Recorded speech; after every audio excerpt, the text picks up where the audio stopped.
Welcome to the GK objective biology channel. तो आज हम डिस्कस करेंगे द जेनेटिक डिसऑर्डर्स। एक क्वेश्चन तो आता ही आता है और अगर एग्जामिनर का मूड घूम गया तो दो क्वेश्चन मान के चलो सिर्फ इसी टॉपिक से, मतलब 8 नंबर। 4 नंबर तो फिक्स है, 8 मान सकते हो। तो जब हम जेनेटिक डिसऑर्डर की बात करते हैं तो बड़ा इंपॉर्टेंट टॉपिक है और इस टॉपिक से क्वेश्चन आता ही आता है। तो इसके अंदर जो क्रोमोसोम से रिलेटेड जेनेटिक डिफेक्ट होता है, जिसके चलते कि डिसीज बनती है आगे जाके, उसको हम जेनेटिक डिसऑर्डर बोलते हैं। अब जब जेनेटिक डिसऑर्डर की बात करते हैं तो यहाँ बात आती है पेडिग्री एनालिसिस की। मतलब किसी भी फैमिली के हिस्ट्री में जब हम घुसते हैं तो हिस्ट्री में जब जाने के बाद हमें पता लगता है कि भाई कौन अफेक्टेड था, उसके चाइल्ड कैसे हुए, उसके पेरेंट कैसे थे। तो ये सारी हिस्ट्री वंश वाली तरीके से बनाई जाती है, तो उसको पेडिग्री एनालिसिस बोलते हैं। उससे हम एक्सपेक्ट करते हैं कि भाई अगली जनरेशन जो आएगी उसमें डिसीज होने की प्रोबेबिलिटी क्या है। तो देखो इसमें कुछ सिंबल्स का यूज करते हैं। अगर ये स्क्वायरिश टाइप का बॉक्स होगा तो मेल है, सर्कुलर ऐसे बॉक्स है तो ये फीमेल है। सिंबल दिया गया है, आप इन्हीं सिंबल को यूज करके पेडिग्री बनाओगे। और अगर इस तरीके से है पॉइंटेड तो ये सेक्स अनस्पेसिफाइड है, ठीक है जी, थर्ड जेंडर जिसको बोलते हैं। अगर ये रेड कलर में कलरफुल है तो बोलते हैं अफेक्टेड इंडिविजुअल्स। ये हो जाएगा affected male, affected female, affected unspecified sex. Single है दोनों के बीच में तो मतलब मैटिंग, ठीक है जी। और डबल है तो मतलब मैटिंग बिटवीन रिलेटिव्स, इसको बोलते हैं कॉन्सैंग्यूनियस मैटिंग। ये क्वेश्चन आया हुआ है, दे के पूछते हैं भाई बताओ क्या चीज़ है, तो इस टाइप से क्वेश्चन आ जाता है। ये देखो ये है सिंपल पेडिग्री का एग्जाम्पल। इस तरीके से पेडिग्री बनती है। तो पेरेंट्स एबव, ये दोनों पेरेंट्स हैं, and children below in order of birth left to right. यहाँ से बर्थ शुरू होती है, फर्स्ट चाइल्ड, सेकंड चाइल्ड, ठीक है। और कुछ इसमें सिंबल्स दिए हुए हैं, हमें वो भी देखने हैं। Parent with male child affected with disease, ठीक है, ये पेरेंट्स हैं, ये मेल चाइल्ड अफेक्ट हो गया। और 5 अनअफेक्टेड ऑफस्प्रिंग्स। अच्छा जी, तो पेडिग्री एनालिसिस। तो after the rediscovery of Mendel's work the practice of analysing inheritance pattern of traits in human begin, ठीक है जी, ये हो गया। तो such an analysis of traits in A several of generations of a family is called pedigree analysis. तो in pedigree analysis the inheritance of a particular trait is represented in the family tree over generations। मतलब कि मैंने तुम्हें बताया कि पिछले 2-3 generation में देखते हैं हम कि किसको डिसीज हुई थी, किसको होने की संभावना है। तो ये है तुम्हारा जेनेटिक डिसऑर्डर का हिसाब किताब। अब कहते हैं कि जी DNA is the carrier of genetic information. बिल्कुल सही है, डीएनए कैरी करता है। तो सच एन अल्टरेशन इन और change in the genetic material is referred to as mutation. सही बात है, जब म्यूटेशन होगी तभी तो डिसीज वगैरह आएंगे। अब देखो जेनेटिक डिसऑर्डर 2 टाइप की हैं, एक मेंडेलियन डिसऑर्डर है, एक तुम्हारा क्रोमोसोमल डिसऑर्डर है। तो दोनों ही जो है सो इनहेरिटेंस होता है दोनों का, सेक्सुअली भी हो सकता है और तुम्हारा ऑटोसोमल भी हो सकता है।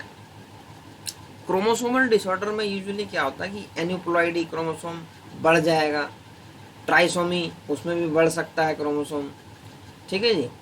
तो इस तरीके से क्रोमोसोम का प्लॉइडी चेंज होती है उसके अंदर क्रोमोसोम डिसऑर्डर्स में।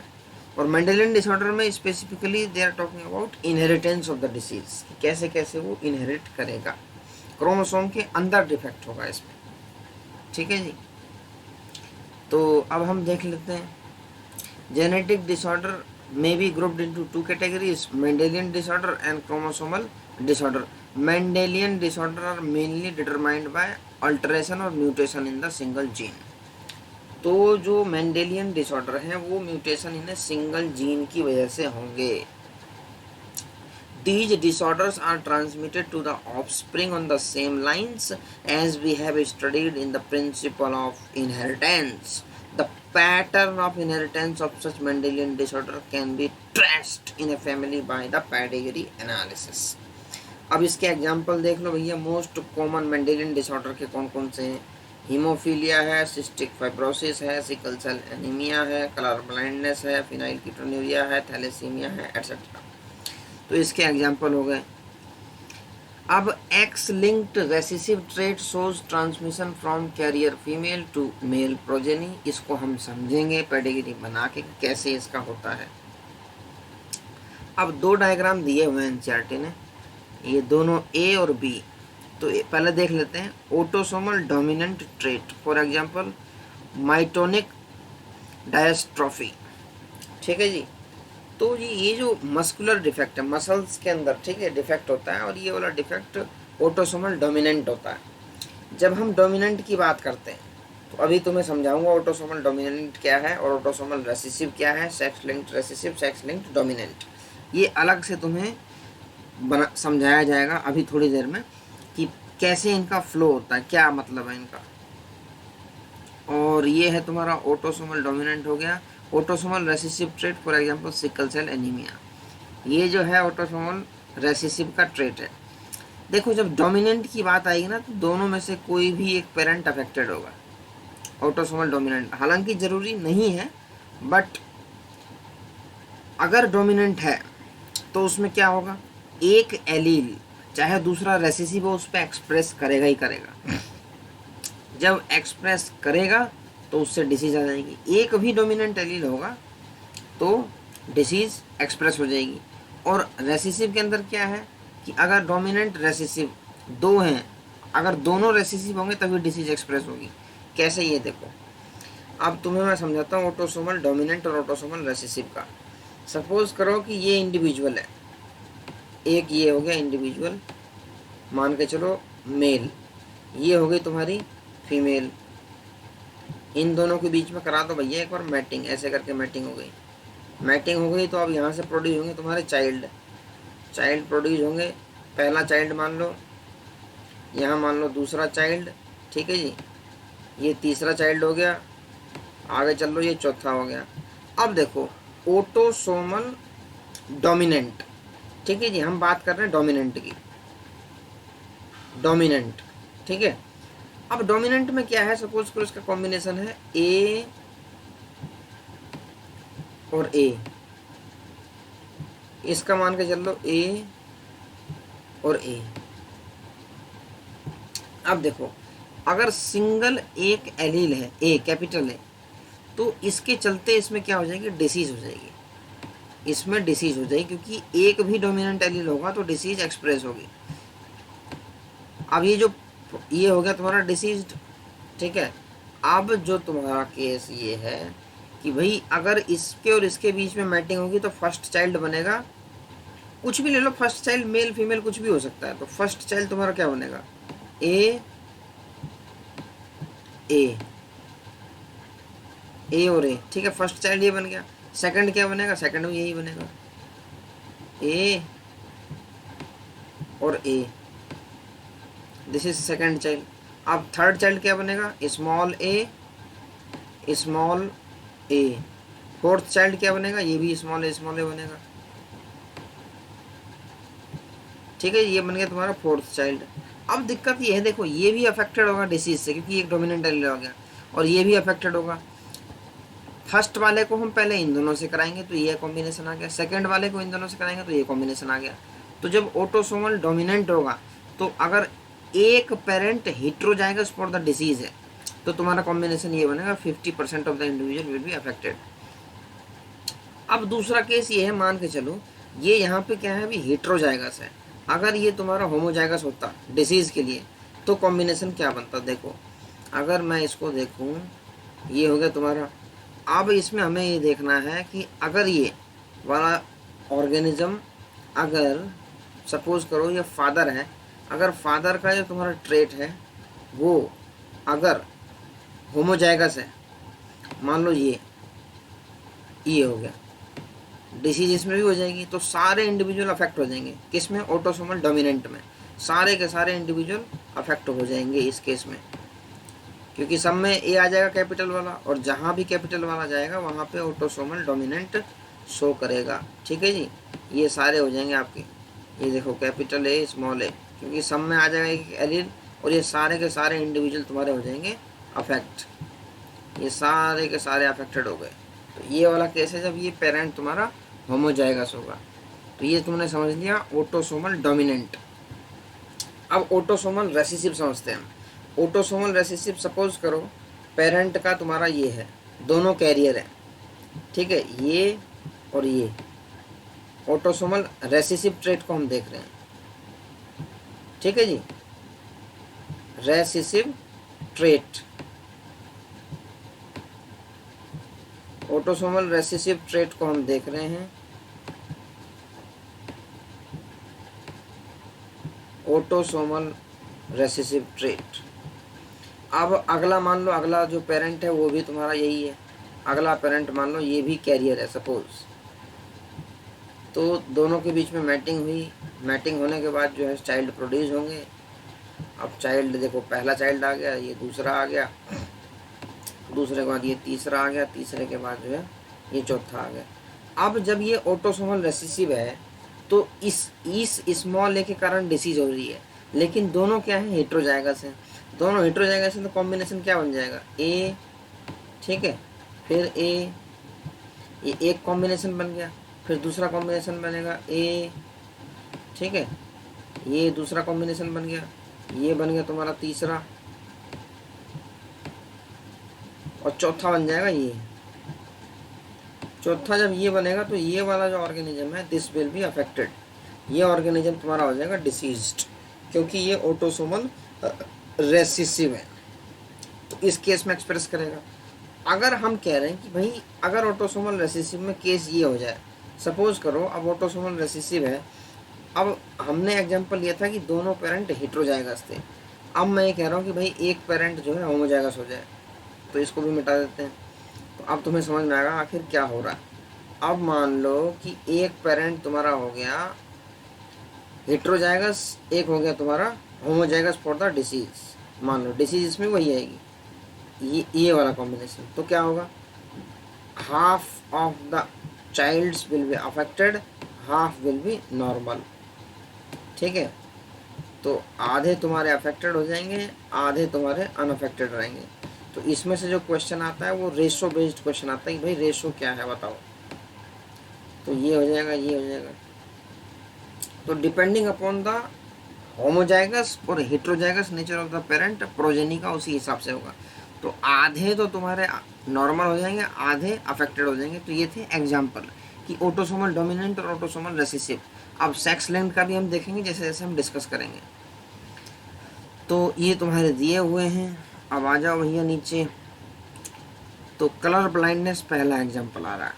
तो कलर ब्लाइंडनेस में कह रहे हैं कि जी ये सेक्स लिंक्ड रेसेसिव डिसऑर्डर है। अब सेक्स लिंक्ड है तो हम इसमें देखेंगे और रेसेसिव है, तो इसका फ्लो देखेंगे किस तरीके से है। पहले हम पढ़ लेते हैं इसके बारे में। Due to defect in either red और green cone of eye resulting in failure of discriminate between red and green colour. अब देखो इसमें क्या है कि जिसके पास ये डिसीज होगी वो रेड और ग्रीन कलर को डिस्टिंग्विश नहीं कर पाएगा। तो बड़ी बड़ी कॉन्फ्रेंस वगैरह जो होती है तुम्हारी वर्ल्ड लेवल की, वहाँ रेड और ग्रीन कलर में कंटेंट दिखाना मना है, कोई दूसरे कलर में दिखाओ, क्योंकि वो ऐसा मानते हैं कि we have to also think about the colour blind peoples.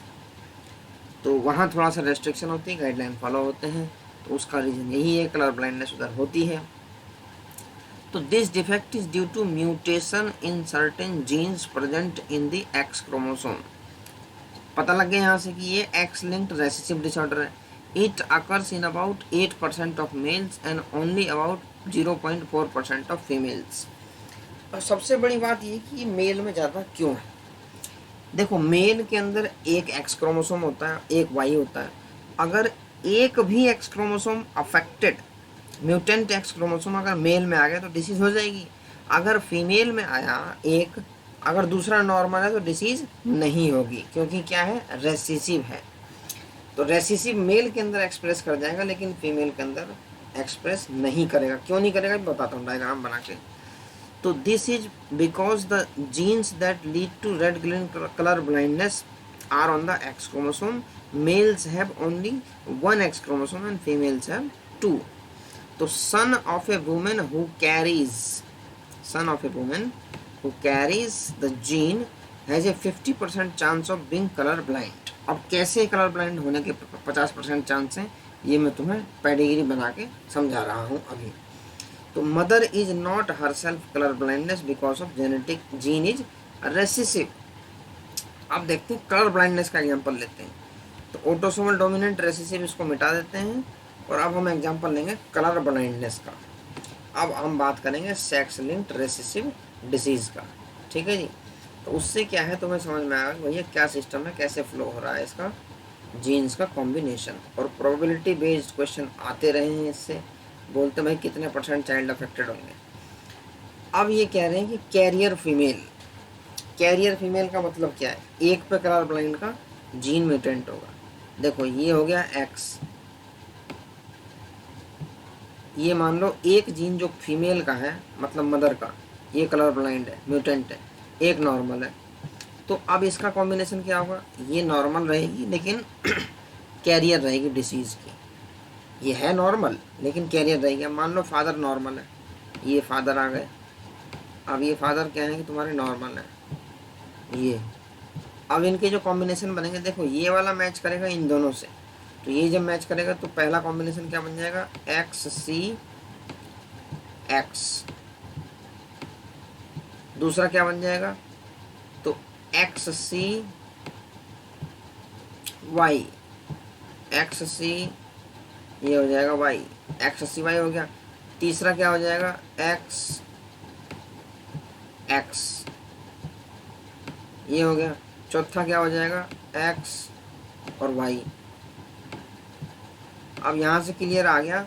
और वहाँ लाइन लिखी हुई है कि कैरियर फीमेल अगर होगी तो 50% of the females will be carrier, लेकिन वहाँ लाइन उन्होंने ये दी हुई है कि 50% of the male child will be affected. तो देख लो, दो मेल चाइल्ड बन रहे कॉम्बिनेशन में और प्रोबेबिलिटी के हिसाब से एक अफेक्टेड है, तो मतलब 50% अफेक्टेड। कब, जब फीमेल तुम्हारी कैरियर होगी। तो ये हो गया तुम्हारा। ठीक है जी। अब दूसरा केस हम ये देखते हैं कि ये तो केस तब था जब तुम्हारी जो मदर थी वो सिर्फ कैरियर थी। अब हम अगला केस ये देख रहे हैं कि अगर मान लो मदर जो है हमारी मदर, अगर हमारी मदर पूरी तरीके से डिसीज़ कैरियर की जगह डिसीज़ कलर ब्लाइंड है, मान लो कलर ब्लाइंड मदर, ये मान लो, तो अब क्या कॉम्बिनेशन बनेंगे, तो अब तो जो तुम्हारे कॉम्बिनेशन बनेंगे वो बनेंगे एक्स सी, यहाँ से हो जाएगा तुम्हारा एक्स। दूसरा कॉम्बिनेशन बनेगा X C Y, same is here X C X. ठीक है। और ये बन जाएगा भैया एक्स सी वाई। अब देखो ये मेल चाइल्ड है, ये भी डिसीज से अफेक्टेड है, ये मेल चाइल्ड है, it is also affected with disease. तो जितने भी मेल चाइल्ड है सारे के सारे अफेक्टेड हो जाएंगे। कब, जब तुम्हारी मदर कलर ब्लाइंड होगी और फादर नॉर्मल होगा। अब अगला केस कहते हैं कि सपोज करो दोनों कलर ब्लाइंड है, अगर दोनों कलर ब्लाइंड है तो क्या होगा। ठीक है जी। In case if both are colour blind mother and both colour blind father. तो एक बार जब तुम्हें ये फ्लो समझ में आ गया ना, तो किसी भी डिसीज़ का दे दिया जाए, बस तुम्हें ये बता दें कि भैया ऑटोसोमल डोमिनेंट है कि रिसेसिव है। सपोज कर लो फादर भी कलर ब्लाइंड है, कॉम्बिनेशन क्या बन जाएंगे, एक्स सी। वुमेन तो सारी अफेक्टेड हो जाएगी, एक्स सी, और तुम्हारे मेल भी सारे अफेक्टेड हो जाएंगे बाई। ठीक है, एक्स सी। अगर ऐसा होता तो सारे ही अफेक्टेड हो जाएंगे, मतलब पूरी कहानी अफेक्टेड चलेगी, all child will be affected. देख लो सब में आ गया कलर ब्लाइंडनेस। और मेल के अंदर अगर सिंगल एक्स ही है और अगर इसी में डिसीज होगी तो एक्सप्रेस कर जाएगा, लेकिन यहाँ दो चाहिए क्योंकि ये सेक्स लिंक्ड रेसेसिव डिसऑर्डर है। अब तुम्हें समझ में आ गया कि रेसेसिव क्या है, ठीक है, और कैसे फ्लो हो रहा है। तो अगर प्रोबेबिलिटी आती है तुम बड़े आसानी से क्वेश्चन को सॉल्व कर सकते हो। ठीक है जी। अब हम चलते हैं यहाँ, तो ये तुम्हें समझ में आ गया होगा कैसे फ्लो हो रहा है। अगली जो डिसीज हमारी आती है भैया हीमोफीलिया। तो हीमोफीलिया में तो ये ध्यान रखना कि क्वीन विक्टोरिया की फैमिली में इसका जो हिस्ट्री है वो क्वीन विक्टोरिया की फैमिली में है। अब देखते हैं इसमें होता क्या है कि simple cut will result in non stop bleeding. इसका देख लिया तुमने। तो ये क्या है कि सेक्स लिंक्ड रेसेसिव डिसीज ये भी है, मतलब इसका जो फ्लो है वो कलर ब्लाइंडनेस की तरह ही होगा। कैसे कैसे मतलब पेरेंट से प्रोजेनी में आएगा। Which shows its transmission from unaffected carrier female, देख रहे हो, carrier female unaffected to some of the male progeny, मतलब 50% ऑफ द मेल प्रोजेनी। और ये कोई प्रोबेबिलिटी है ही खाली कि 50% हो सकते हैं, लेकिन जरूरी नहीं कि 50%। अगर 2 लड़के हैं तो एक अफेक्टेड ही होगा, कोई ज़रूरी नहीं है, वो प्रोबेबिलिटी है, मैथमेटिकल प्रोबेबिलिटी। फर्टिलाइजेशन के टाइम पे कौन सा जो एक्स क्रोमोसोम है वो जाके फर्टिलाइज कर रहा है, उसके ऊपर डिपेंड कर रहा है। तो ये हो गया तुम्हारा। और ये क्लॉटिंग ऑफ ब्लड ये अफेक्ट हो जाता है इसके अंदर। In this disease a single protein that is a part of the cascade of the protein involved in the clotting of blood is affected. तो pedigree of the Queen Victoria ये हो गया, shows number of haemophilic descendants as she was the carrier of the disease.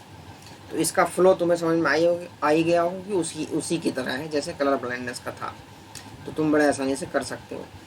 अगला कह रहे हैं जी sickle cell anaemia. इस पे क्वेश्चन भैया हर बार आया है और आने की प्रोबेबिलिटी है। तो this is an autosome linked recessive trait. पहली बात तो ये हो गई, ऑटोसोम लिंक्ड है, पहले तुम्हें ये ध्यान रखना है। Can be transmitted from parents to the offspring when both the partners are carrier for the gene और हेट्रोजाइगस। ये तभी जाएगा जब both the partner are carrier for the gene, दोनों के अंदर ये जीन म्यूटेंट जीन होना चाहिए, HBS वाला। Out of the 3 possible genotype only homozygous individual HBS shows the disease phenotype. अब क्या केस है मैं दिखाता हूँ। HbA और HbS का कॉम्बिनेशन है, अब इसको हम मिटा देंगे और हम चलेंगे अब सिकल सेल एनीमिया का समझने के लिए। सिकल सेल एनीमिया पे देखो RBC के अंदर जो है शेप चेंज हो जाती है, और सबसे बड़ी बात है कि इसके अंदर प्लाज्मोडियम सर्वाइव नहीं कर पाता, बहुत बड़ा एडवांटेज है, मलेरिया होने के चांस, और ये अफ्रीकन कंट्रीज में ज़्यादा डिसीज है। अब देखो ये कह रहे हैं कि सिकल सेल एनीमिया का फ्लो कैसे है, और ये कह रहे हैं कि हेट्रोजाइगस पेरेंट होंगे तभी आगे डिसीज फ्लो होगी। तो HB मान लिया हमने, HbA ये हो गया तुम्हारा HbA, ठीक है, और ये हो गया HbS, ठीक है, एक तो ये हो गया। अब दूसरे पेरेंट का भी यही मान लो, HbA, तो दूसरा पेरेंट है उसका भी यही मान के चल लो, HbA HbS, ठीक है जी, HbS। अब देखो दोनों के बीच में जब मैटिंग होगी तो पहला कॉम्बिनेशन क्या बन जाएगा, HbA, ठीक है, दूसरा HbA, ये तुम्हारा नॉर्मल हो जाएगा क्योंकि HbS मतलब सिकल सेल वाला जीन है। दूसरा क्या बन जाएगा, ये मैच करेगा इन दोनों से, तो HbA HbA, ठीक है, फर्स्ट वाला। अब यहाँ से आ गया HbS, तो ये कैरियर हो गया। तीसरा कॉम्बिनेशन क्या बनेगा, तीसरा भी यही बनेगा भैया, HbA HbS HbS। चौथा क्या बनेगा, HbS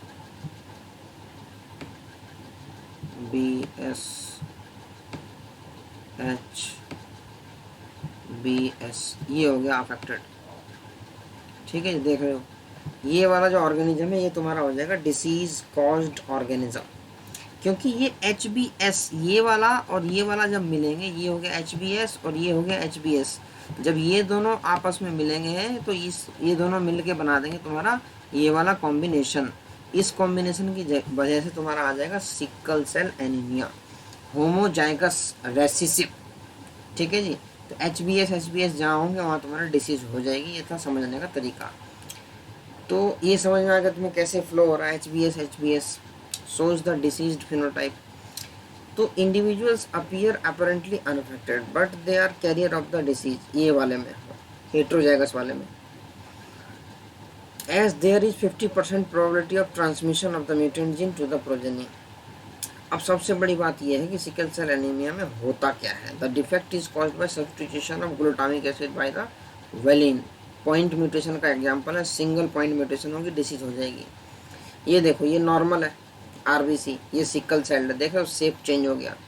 अब नॉर्मल में क्या है तुम्हारा, ये होता है CTC और यहाँ हो गया CAC। अगर एक जस्ट टी थायमीन अगर ये चेंज हो जाए तो इससे डिसीज हो जाती है। अब देख लो कितना बड़ा डिफेक्ट है, जस्ट एक बेस पेयर चेंज से कहानी पूरी चेंज हो जा रही है। इसका mRNA में बनना था GAG, यहाँ हो जाता है GUG क्योंकि ये चेंज हो गया ये वाला, ठीक है जी।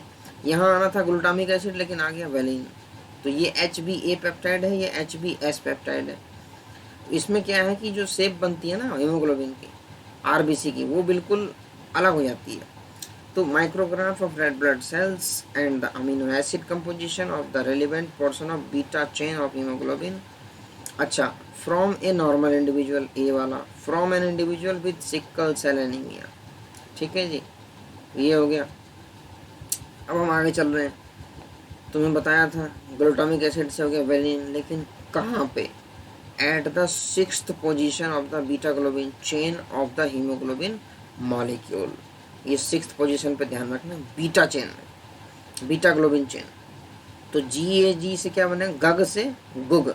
तो change in the shape of RBC from biconcave disc to elongated sickle like structure.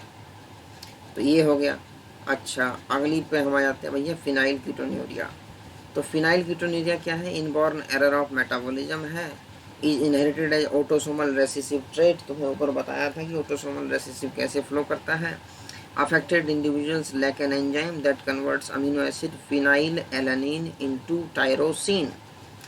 जो एंजाइम फिनाइल एलानिन को टायरोसिन में कन्वर्ट करेगा उसकी कमी हो जाती है, उसके चक्कर से डिसीज फिनाइल कीटोन्यूरिया हो जाता है। तो phenyl alanine is accumulated and converted into phenyl pyruvic acid and other derivatives. ये करता है दिक्कत, इसके चक्कर से क्या क्या डिसीज हो जाती है, mental retardation. These are also excreted through urine of its poor absorption by the kidney, kidney में कम एब्जॉर्प्शन है। तो ब्रेन के अंदर भैया मेंटल रिटार्डेशन, इसके अंदर थोड़ी सी दिक्कत है। फिनाइल कीटोन्यूरिया आपने देखा, ऑटोसोमल रेसेसिव है। थैलेसीमिया, ये तो भैया बहुत तुम्हारा रिकॉग्नाइज्ड केस है, और थैलेसीमिया वगैरह को जो है सरकार रिलैक्सेशन वगैरह भी दे गवर्नमेंट जॉब्स में, तो ये भी थोड़ा देखना पड़ेगा क्योंकि इसमें ब्लड की कमी हो जाती है, एनीमिया हो जाता है। तो थैलेसीमिया का देखते हैं कि autosome linked recessive blood disease, ठीक है, ऑटोसोम रेसेसिव हो गया। और transmitted from parents to the offspring when both the partners are unaffected.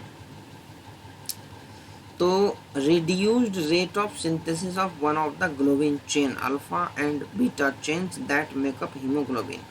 तो defect could be due to either mutation or deletion which ultimately result in, जो इससे final क्या होगा कि reduced rate of synthesis of one of the globin chain। देखो thalassaemia में क्या है कि इसमें सिंथेसिस होगा ही नहीं है उसका, हीमोग्लोबिन का कम सिंथेसिस, और सिकल सेल में क्या था, बन रहा था लेकिन डिफेक्टिव था।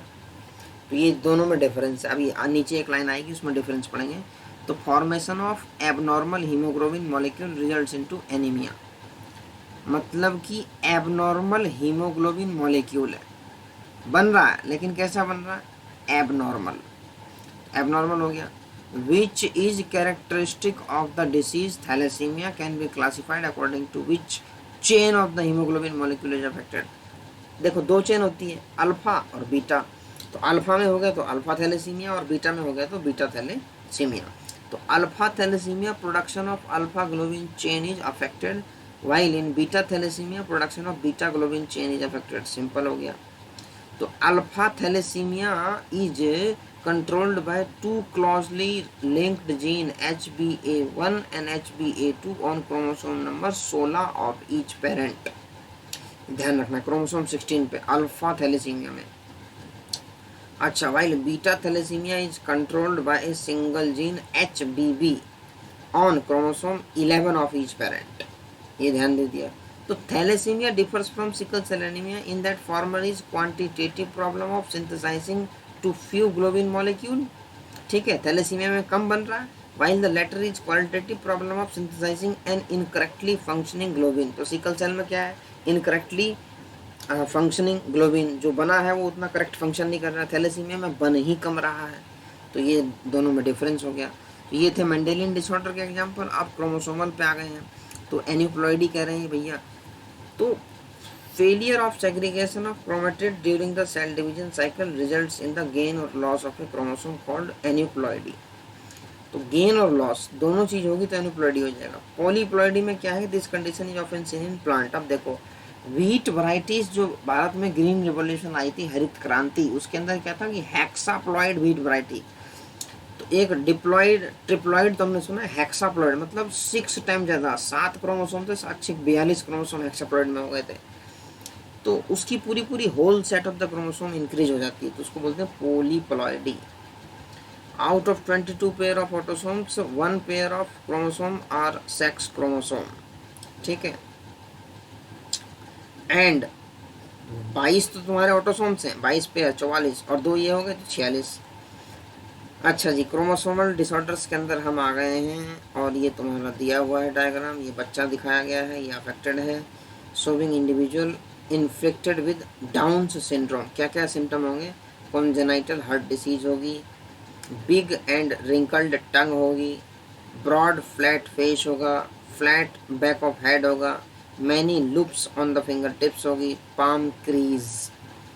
तो ये हो गया। अच्छा जी, अब Down's syndrome, Turner syndrome, Klinefelter syndrome are common example of chromosomal disorder. देखो डाउन सिंड्रोम की बात करें, इसका रीजन पूछते हैं क्यों होता है, तो ये होता है ट्राइसोमी ऑफ 21st क्रोमोसोम से। तो an additional copy of the chromosome number 21. This disorder was described by the Langdon Down 1866 में। तो इसी डाउन के नाम पे डाउन सिंड्रोम पड़ गया साइंटिस्ट के नाम पे। The affected individuals is short statured, देख रहे हो हाइट कम है, शॉर्ट स्टेचर्ड होगी, विद स्मॉल राउंड हेड होगा, furrowed tongue and partially open mouth, ऐसे मुंह खुला रहेगा। Palm is broad with characteristic palm crease, physical, psychomotor and mental development is retarded। तो डाउन सिंड्रोम में ये हो गया ट्राइसोमी ऑफ 21 क्रोमोसोम। अच्छा जी, क्लीनफेल्टर और टर्नर्स को हम समझेंगे, क्लीनफेल्टर सिंड्रोम एंड टर्नर्स सिंड्रोम।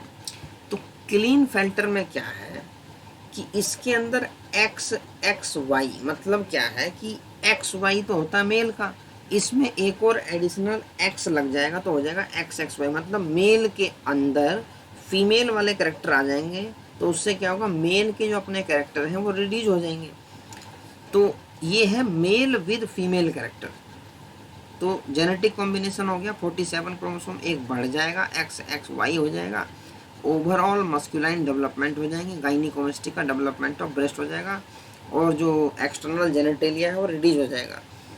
और ये सच इंडिविजुअल्स आर स्टेराइल, तो ये रिप्रोड्यूस नहीं कर पाते। ये देखो ये एग्जांपल यहाँ दिया हुआ है तुम्हारा क्लीनफेल्टर का, टॉल स्ट्रक्चर विद फेमिनाइज्ड कैरेक्टर, ठीक है। गाइनिकोमेस्टिका तुम्हें ध्यान रखना है, ये क्लीनफेल्टर सिंड्रोम में होता है, मेल के अंदर ब्रेस्ट का डेवलपमेंट है। टर्नर सिंड्रोम में क्या है, such a disorder is caused due to the absence of one of the X chromosome. एक एक्स क्रोमोसोम अब्सेंस है, मतलब female with reduced female character. सबसे जानने वाली बात है कि फीमेल के अंदर ही फीमेल कैरेक्टर का लॉस।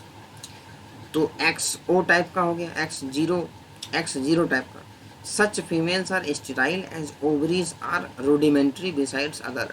ओवरी जो है वो रूडिमेंट्री हो जाएंगी, और सेक्सुअल कैरेक्टर फीमेल वाले धीरे धीरे रिड्यूस हो जाएंगे, मतलब फीमेल के अंदर ही फीमेल वाले कैरेक्टर का खत्मा हो रहा है। तो including lack of other secondary sexual character, मतलब फीमेल के अंदर फीमेल वाले कैरेक्टर का लॉस है, और क्लीनफेल्टर के अंदर मेल के अंदर फीमेल वाले कैरेक्टर हैं। डाउन सिंड्रोम में ट्राइसोमी ऑफ 21 है। तो इस तरीके देखो गाइनिकोमेस्टिका दिख रहा है तुम्हें, ये है तुम्हारा स्ट्रक्चर लॉन्ग है, इसका स्ट्रक्चर शॉर्ट है, इसमें रूडिमेंट्री ओवरी हो जाएगी, short structure under developed feminine character, मतलब फीमेल वाले जो कैरेक्टर हैं वो अंडर डेवलप्ड हो जाएंगे। तो इस तरीके से क्रोमोसोमल डिसऑर्डर हमने ख़त्म किया, और मेंडेलियन डिसऑर्डर तो 2 क्वेश्चन मान के चलो कि आ जाते हैं कभी कभी, नहीं तो 1 क्वेश्चन तो हर बार आता ही आता है। तो ऐसे ऐसे टॉपिक को पढ़ने से तुम्हारा ये बेनिफिट होगा कि भैया कंसेप्ट क्लियर होते जाएंगे, और तुम्हारे जो है सो नंबर पूरे आते जाएंगे। पेडिग्री एनालिसिस तो अच्छे से पढ़ें और नीट के अंदर जो है स्कोर करें। Thanks for watching.